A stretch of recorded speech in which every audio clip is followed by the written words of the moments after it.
उत्तराखंड के राजधानी देहरादून के भटनगरी गांव में विधि विश्वविद्यालय के नाम पर घोषित की गई 70 बीघा से अधिक जमीन को किसी और काम में प्रयोग लाने की तैयारी की खबर लगते ही न्याय पंचायत क्षेत्र के लोगों का गुस्सा सातवें आसमान पर है।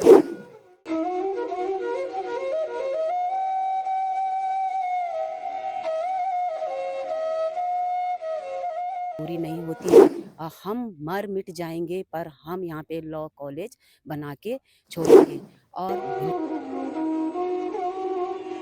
यहाँ पिछले 2 दिनों से अनिश्चितकालीन धरना प्रदर्शन चल रहा है। धरने के दूसरे दिन जहां स्थानीय जनप्रतिनिधि मामलों की शिकायत लेकर पूर्व सीएम त्रिवेंद्र सिंह रावत के दरबार में पहुंचे, तो बाकी लोगों ने मौके पर जोरदार धरना व प्रदर्शन जारी रखा।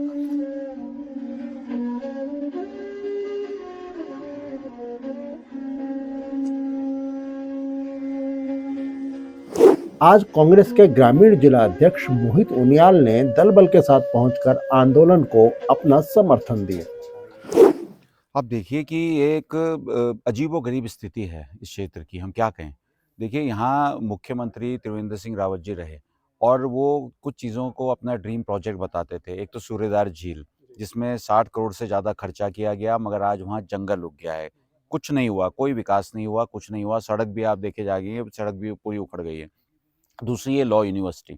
ये लॉ यूनिवर्सिटी की जिस दिन शिलान्यास किया गया था, बड़े बड़े अधिकारी आए थे, मुख्यमंत्री जी आए थे और बात की गई थी लोगों के भविष्य को लेकर, युवाओं के भविष्य को लेकर, रोजगार को लेकर। मगर कुछ समय पहले हमें पता चला था कि इस यूनिवर्सिटी को शिफ्ट करने का योजना बनाई जा रही है, कुमाऊं में शिफ्ट करने की योजना बनाई जा रही है। तब भी एक दिन का धरना हम लोगों ने यहाँ दिया था, कांग्रेस संगठन ने।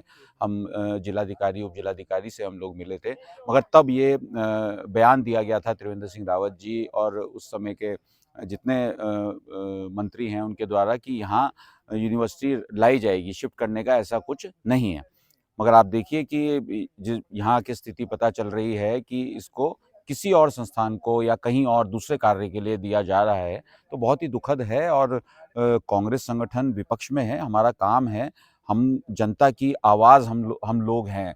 और ऐसे समय में जब जनता के साथ ये गलत हो रहा है तो हम इनके साथ खड़े हैं। परवादून ज़िला कांग्रेस के सभी साथी हम लोग यहाँ पहुँचे हैं और इनको समर्थन देने के लिए यहाँ पहुँचे हैं। और हम ये कहना चाहते हैं कि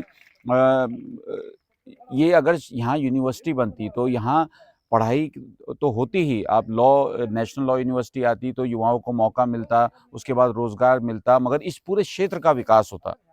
हिमालयन ट्रस्ट हमारे जौलीग्रांट क्षेत्र में है, आप देखिए उसके आसपास कितना विकास हुआ है, तो इस क्षेत्र का भी पूरा विकास होता और डोईवाला का भी मान बढ़ता पूरे उत्तराखंड में, पूरे देश में। तो हम लोग आज यहाँ आए हैं और ये आंदोलन कई दिन से चल रहा है और मुझे पूरी उम्मीद है कि जब तक ये मांग नहीं मानी गई, और पहले की तरह, भाई हम कोई नई चीज़ तो नहीं मांग रहे हैं कि भाई हम किसी ज़मीन पे आके बैठे हैं और नई चीज़ कुछ मांग रहे हैं। हम कह रहे हैं जो सरकार ने जिस चीज़ का शिलान्यास किया था, सरकार अपना वादा पूरा करे। अपना वादा क्यों नहीं पूरा कर रही है? और अगर ये अपनी मांग नहीं मानेंगे तो हम इस आंदोलन को और आगे बढ़ाएंगे।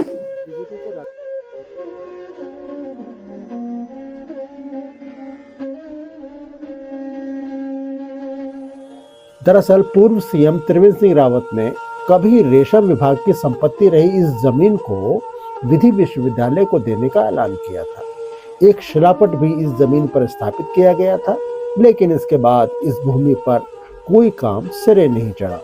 अब स्थानीय जनप्रतिनिधियों को खबर मिल रही है कि इस जमीन को किसी और विभाग को दिया जा रहा है, जबकि यहाँ खड़ा होने वाला विश्वविद्यालय कुमाऊं में कहीं स्थापित किए जाने की योजना बन रही है। 18-19 में शिलान्यास रखा गया था माननीय त्रिवेंद्र सिंह रावत द्वारा, तो उस समय जो यहाँ पे रखा गया था, आज ये किसी अन्य जगह जा रहा है। अब ये समझ में नहीं आ रहा कहाँ जा रहा है, पता नहीं चल नहीं रहा है। तो हम चाहते हैं, पूरा जनता हमारे साथ है, पूरा जो है हमारा जो है, हम सब एक साथ हैं। हम चाहते हैं कि ये जो लॉ कॉलेज यहीं पे खुले। कोई आपने अपनी प्रतिक्रिया इससे पहले लिखित में दी है सरकार को? लिखित में हमने विज्ञापन दे रखा है एसडीएम त्रिवेंद्र सिंह रावत जी, माननीय सांसद, सभी को हमने दे रखा है इसका। और फिर आज हम धरना कल से हमारा शुरू हो गया था और आगे भी चलता है। इसके बाद स्थानीय लोग हरकत में आए और यहाँ एक बड़ा आंदोलन रहा शुरू है। हो गया। क्योंकि माननीय मुख्यमंत्री पूर्व त्रिवेंद्र सिंह रावत जी द्वारा यहाँ पर लॉ यूनिवर्सिटी का उद्घाटन किया गया था, जिसमें शिलान्यास वगैरह हो गया था, और यह ज़मीन अब अन्य किसी विस्थापितों के लिए दे दी गई है। तो हमारा पुरजोर विरोध है इसके लिए। हम यहाँ पर लॉ यूनिवर्सिटी के अलावा और कुछ बनने नहीं देंगे। आज आपके आंदोलन का ये दूसरा दिन है। दूसरा दिन है जी। आगे क्या रणनीति रहेगी? आगे हमारा आंदोलन और बढ़ चढ़ के होगा। तो आप लोगों ने क्या इससे पहले सरकार को कुछ शिकायतें भेजी हैं? हाँ जी, हाँ जी, हमारा ज्ञापन दिया हुआ है प्रधान संगठन अनूप चौहान व अनिल प्रधान जी द्वारा। अच्छा। आंदोलनकारी अब इस आंदोलन को सफलता की ओर ले जाने के लिए अगली लड़ाई की रणनीति बना रहे हैं। पूरी नहीं होती है, हम मर मिट जाएंगे पर हम यहाँ पे लॉ कॉलेज बना के छोड़ेंगे। और बिल्कुल सही बात है, जो हमारी मांगे हैं पूरी करने के लिए जो केंद्र में सरकार बनी है, जो हमारे ऊपर जो भी हैं वो हमारे लिए मांगे नहीं करेंगे तो फिर हमारे उत्तराखंड सरकार का क्या रह गया है महत्व। और हमारी जितनी भी मात्र शक्ति है, हम यहाँ धरना नहीं छोड़ेंगे। तो मैं भटनगरी से SJ टीवी के लिए तेजपाल नेगी की रिपोर्ट।